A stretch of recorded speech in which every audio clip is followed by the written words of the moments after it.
This episode of The Best One Yet is presented by Autotrader. Find your next car on autotrader.com.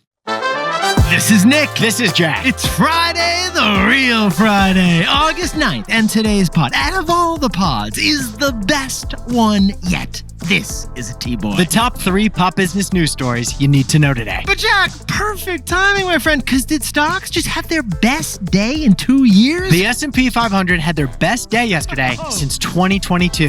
Perfect way to go into a vacay. More on our vacation in a minute. SPF TBOY, slather it on. But Jack, 3 stories for today's show. What do we got on the pod? For our first story, it's Meta's biggest surprise success right now.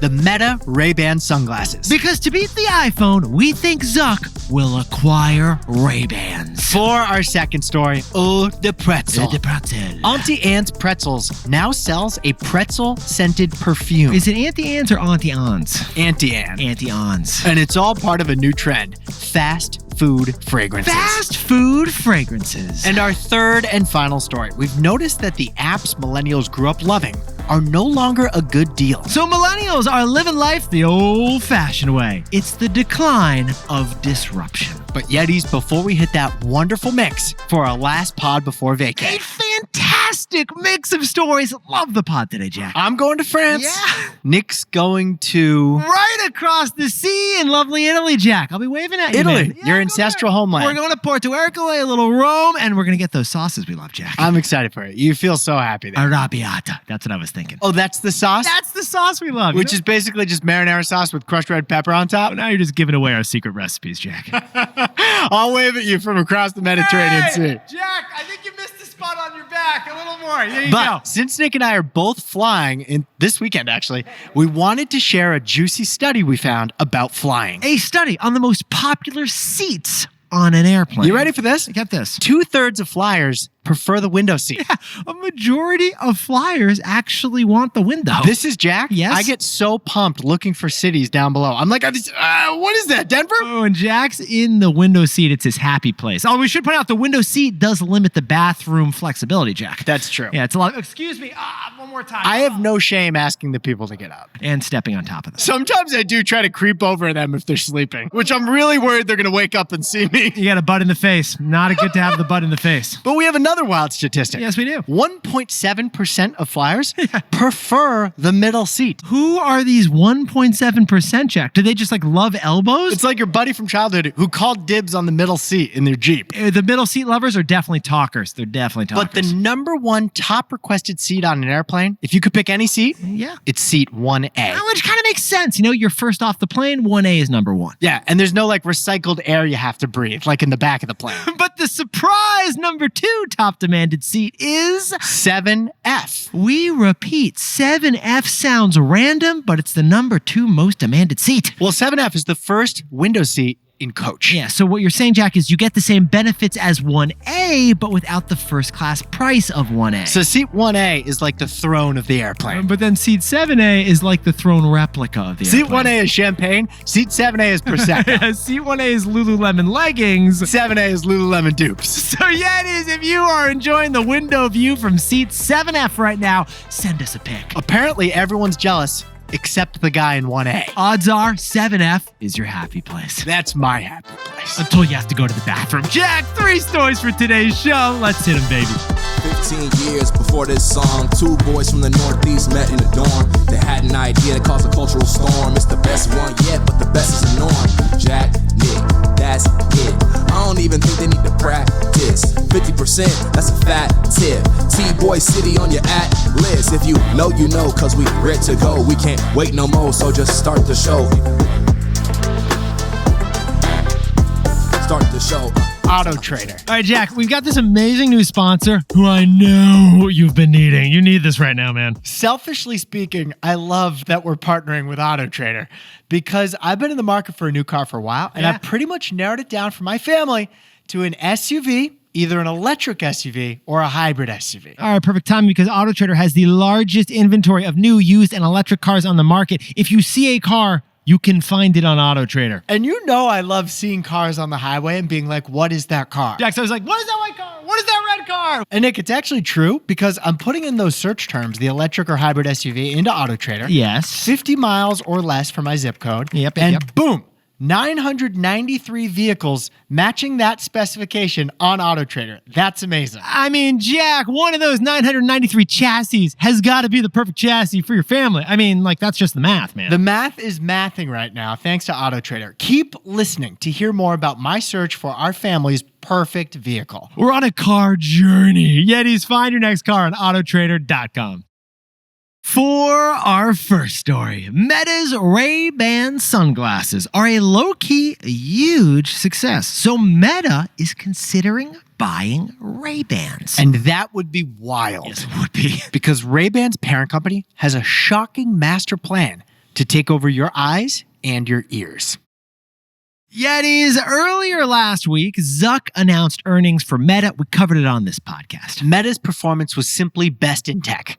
They're the only tech company already benefiting from their investments in AI. But there was one little hurt detail that was huge for Meta. Remember those smart glasses that Meta is making with Ray-Ban? Yes, I do. Those sunglasses are living their best lives. Because get this, Yetis, those Ray-Ban Meta Instagram sunglasses are constantly sold out. Apparently, you can't even get your hands on a pair right now. Zuck said on the earnings call, demand is outpacing how fast we can build more. And Jack, can you describe and sprinkle on some context to these sunglasses, please? They came out like 2 years ago. They're Wayfarer sunglasses with built-in cameras, Nice. but also built-in speakers on the arms. Yeah. So you can listen to podcasts or take phone calls with just your sunglasses on. You basically look like a techified James Dean. You could also FaceTime, like point of view FaceTime. So like you can be walking through the Grand Canyon. Yes. And the person you're talking to will see what you're seeing. These Meta Ray-Ban sunglasses look 1,000 times cooler than Apple's Vision Pro goggles, which look like a fanny pack on your face. If I had these sunglasses when I'm in Paris, I could say, hey, Meta, what's the sign say in English? It would say, not possible, Jack. Well, their AI would use the camera to read the sign and translate to English for me. But Yetis, that's not even the wildest part about these Ray-Ban sunglasses. The newest news is the wildest part. The New York Times, the Wall Street Journal, and the Financial Times are all reporting that Meta is considering acquiring a minority stake in Ray-Ban's parent company,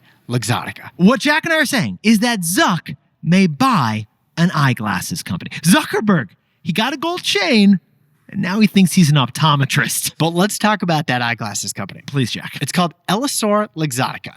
It's a French-Italian eyewear icon that sells pretty much all the sunglasses in the world. Yeah, it's based in Milan. It merged with Elisor, based in Paris, back in 2018, and it's now worth $96 billion. Luxottica owns 20 major eyewear brands. Yes, they do. Ray-Bans, Oakley's, Persol, Oliver Peoples, and 16 more brands. Ben Franklin's bifocals, they probably own them now, too. Luxottica also owns Lens Crafters. Yes. The chain of 1,000 stores where you get your prescription glasses and contact lenses. But it's not just lens crafters, is it, Jack? In July, Luxottica became a medtech company by acquiring a German business specializing in at-home prescriptions. Oh, and in 2022, Luxottica acquired an Israeli company involved in laser eye surgery. So Luxottica is the biggest glasses company in the world. Yes. That's side hustling as an eye doctor and an eye surgeon. Oh, and plus, Luxottica happens to own one of the most valuable assets that every tech company lacks. Luxottica owns 17,000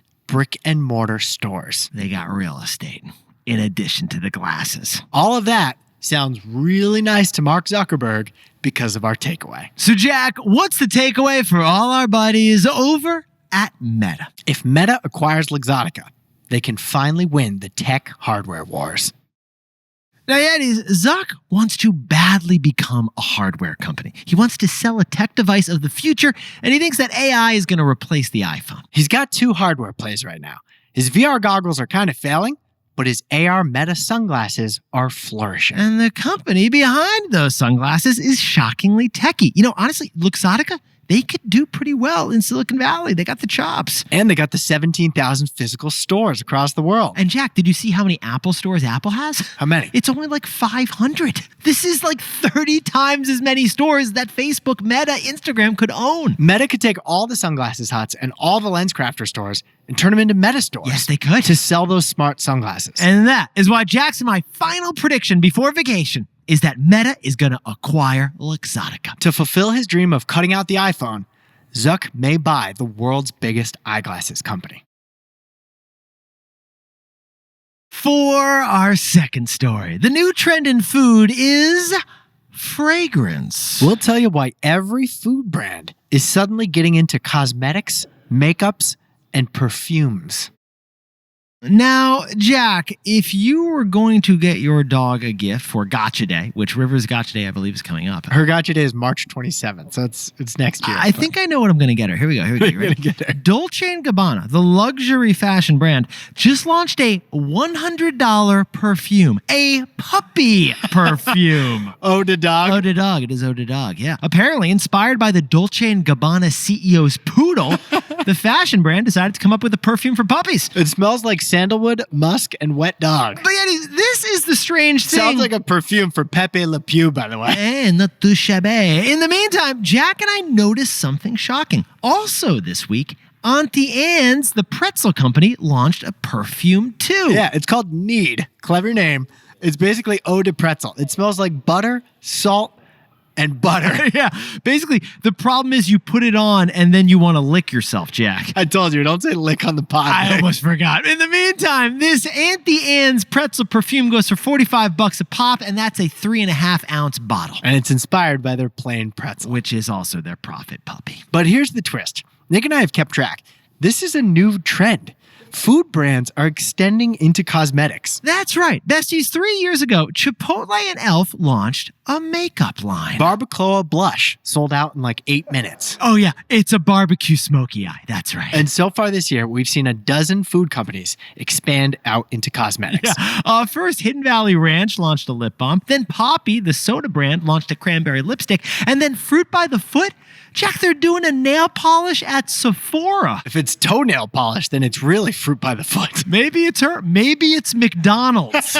Even Kahlua created an espresso martini perfume. Perfume martini. Nick actually spotted this brand called Costa Rica. This is wild. It's an extra virgin olive oil company that launched 2 skincare products that are olive oil based. Olive oil based skincare. In fact, Jack and I jumped in TBOY style and we got the numbers on their olive oil cosmetic stands. At first, it might have been a joke, but now 20% of their sales are these olive oil based body oils and olive oil based moisturizing cream. So what Jack and I are saying here, Yetis, is that companies that make foods for inside your body are now making products for outside your body. I actually do think you're supposed to lick that olive oil body oil. Sorry for breaking my own rule. Next up, you're probably going to snap into a Slim Jim face mask before bed. As long as they can supersize my eyelashes, Jack, I'm totally here for it. So, Jack, what's the takeaway for all our buddies over in fast food fragrances? Cosmetics have become a brand escalator.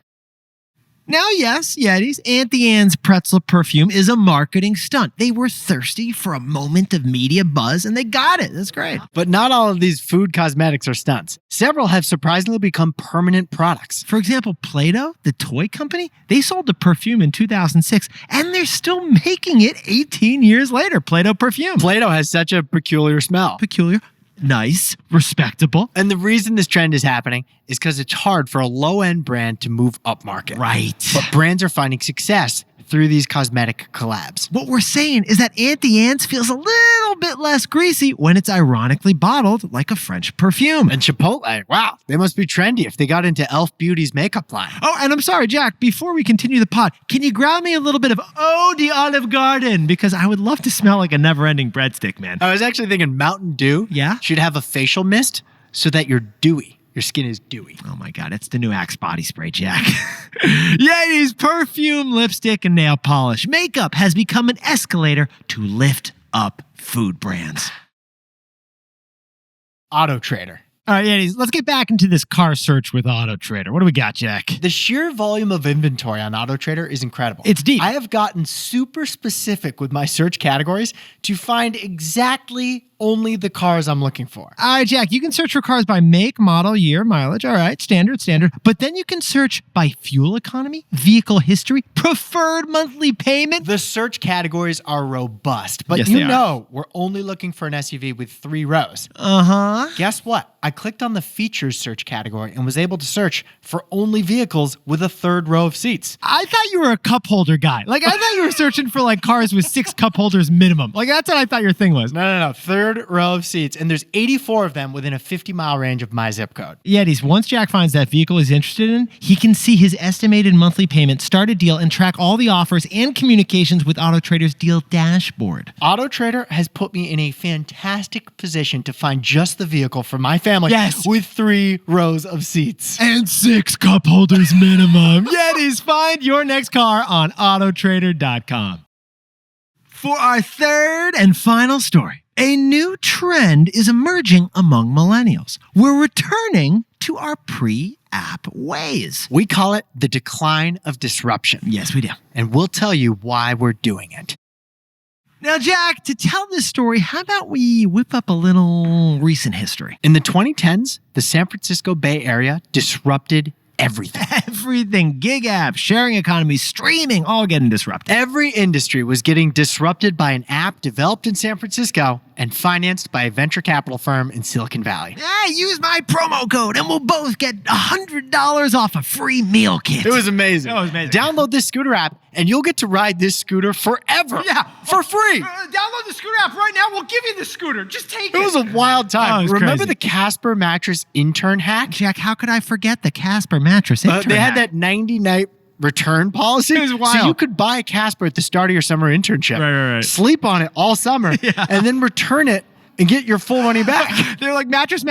Please buy our mattress. I already It returned was a wild time. It was. Well, it was wild until 2021. And that is when interest rates rose and that era ended. Venture capital firms stopped funding loss-making startups and stopped financing their ridiculous giveaways. Yeah, Jack and I actually covered that story a couple years ago, didn't we? What did we call it? We called it the end of the Millennial Lifestyle Subsidy. The Millennial Lifestyle Subsidy was over. But this story is part 2 of that story. Yes, it is. And we're calling it the decline of disruption. The decline of disruption, because you're now going back to your pre-app ways. That's right. The apps we fell in love with in the 2010s, they simply aren't as good a deal anymore. Yeah. According to Bloomberg, between 2019 and 2022, the average Uber price rose by 45%. Over the same period, Instacart service fees increased by 61%. Yeah, you want to order DoorDash right now? You're facing a delivery fee, a service fee, a meal fee, and a fee?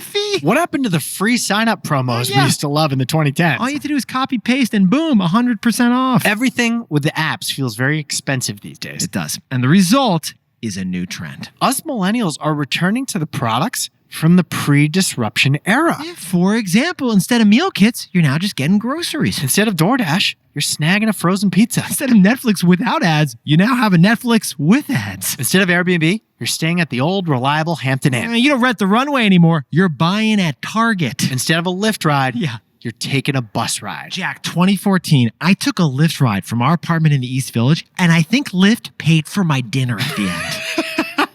I vaguely remember this. Input promo code Lyft Party, and we'll pay for your bar mitzvah, Bobby.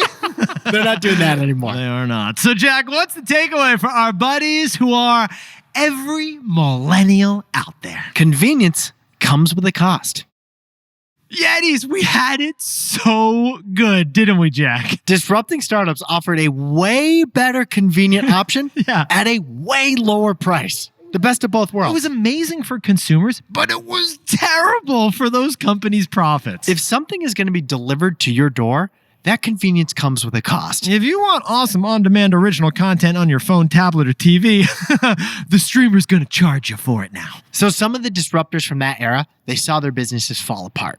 Like WeWork, Casper Mattresses, and Blue Apron. While the ones that remain are now way more expensive, like Uber, Airbnb, and Netflix. Those disrupting apps, they're still very convenient. Yes. But now they're also costly. So, Jack, how exactly should we put the lesson here in, 4 words? Convenience comes with a cost. Shoot, that's 5.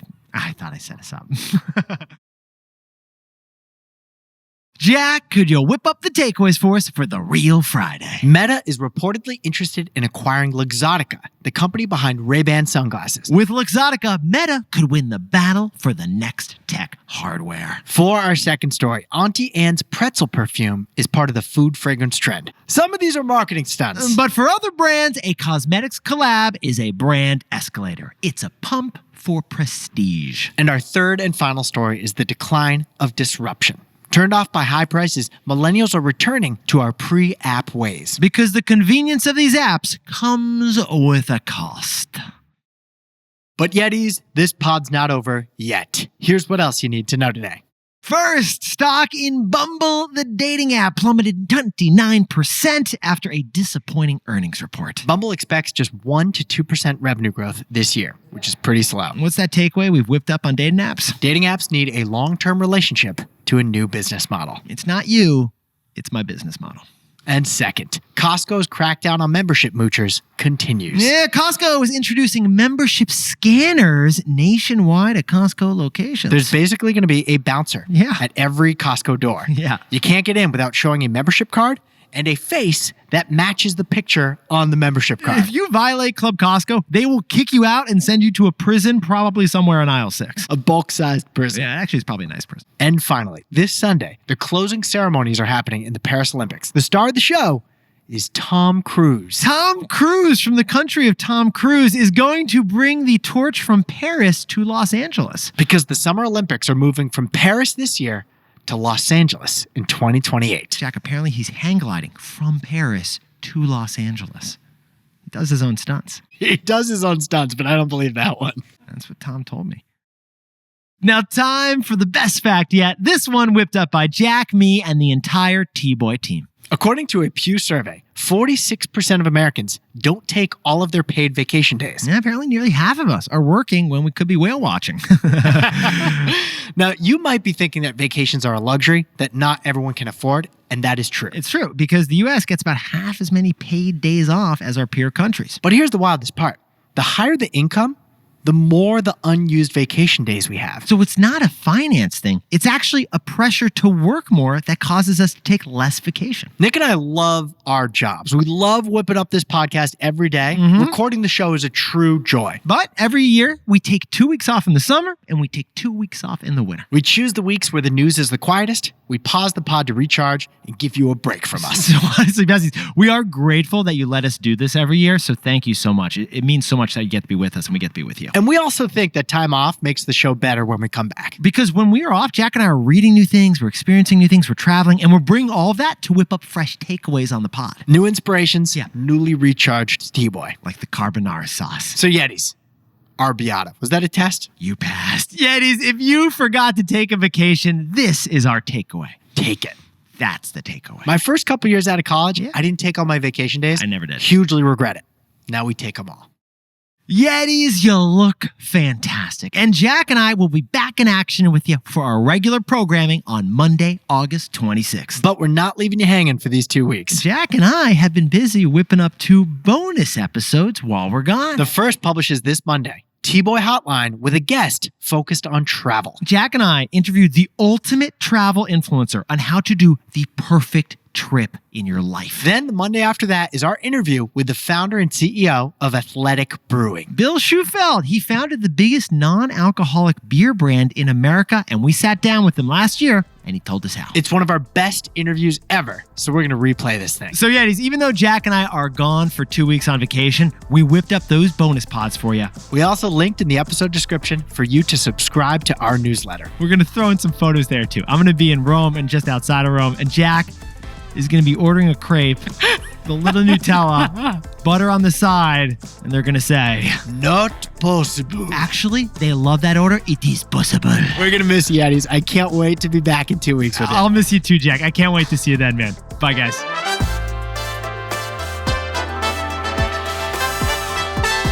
And before we go, a happy birthday and a congratulations to Daniel Okunai, who is stationed in Germany for the Army, just got promoted to sergeant, and got his CPA. Congratulations to Noah Bulgren from Grafton, Wisconsin, who just got a new job at General Mills. And Dylan Schweitzer is going off to the University of Alabama after listening to TBOY every morning with his dad. Congratulations to Thomas Moreno from Jacksonville, Florida, who just had his first day of kindergarten. Yeah, baby. And Laura Quee and Nate Winters in San Francisco are celebrating celebrating a beautiful 1-year anniversary with some Pinot. Happy anniversary to Bonnie and Steven in San Diego. And Praveen and Annalisa Hazelby have got an anniversary in Hazel Park, Michigan. Happy anniversary to Billy Plummer and Joe Canis in London, England. And Hope and Amgad are running a half marathon in San Diego, California together. Happy anniversary to Wally and Larissa Sonaika in Rhode Island. And Matt Moore, the ultimate legal Yeti from China Live, is still the legend. Happy birthday to Bobby Malestra in Palm Coast, Florida, who is serving in the U.S. Air Force. And Nitya Jaipuriyar in Portland, Maine, has got a birthday. Happy birthday, Nitya. Happy birthday to Monica Dua in San Jose, California. And Brenda Munoz-Lido in Maple Valley, Washington, is celebrating a birthday. Happy 61 to Mark Niles, right down the road in Middlebury, Vermont. And Anirudh has got a big 31-year birthday down the street in San Francisco. Happy birthday to Connie Lee in New York City. And Derek Netto's turning 31 as well, celebrating on a boat in Ibiza. Happy birthday to John Smithson in Louisville, Kentucky. And Alexis Aronson in Greenwich Village is celebrating with probably a wonderful dinner out. Happy birthday to Noah Polanski in Columbia, Maryland. And Jane Polanek in the Woodlands of Texas is celebrating a legendary birthday. Happy birthday, Adama Fall in Harlem, New York City. And Chow is celebrating a big birthday in Canton, Michigan. Happy birthday to Andrew Maringer in Chicago, Illinois. And Joey Javion is celebrating a fantastic birthday over in Sin City, Cincinnati. Huge shout out to Arnaldo De Hoyos Jr. in Austin, Texas, who's 1 year older. And McKenna Carroll's got a big 9th birthday in Quantico, Virginia. Happy 21 to Matt Robertson in Riverside, California. And Kate Haig, happy birthday over in the Big B of Brooklyn. And finally, happy birthday to the Tampa Kid. Yeah. Happy birthday. And finally, our legendary creative director, Rachel, is crushing a half Ironman as we record. I'm a 10th Ironman at best. We're like aluminum Ironman. We're aluminum men. I'm a tin man. But Rachel is going for gold. And you got this, Rach. And to anyone else celebrating something today, make it a TBOY. Celebrate the wins, enjoy the bonus pods, and Jack and I will see you soon. This is Jack. I own stock of Instacart and Netflix. And Nick and I both own stock of Airbnb and Chipotle, as well as ETFs of the S&P 500. Insert promo code LIFTPizza and we'll give you pizza for life.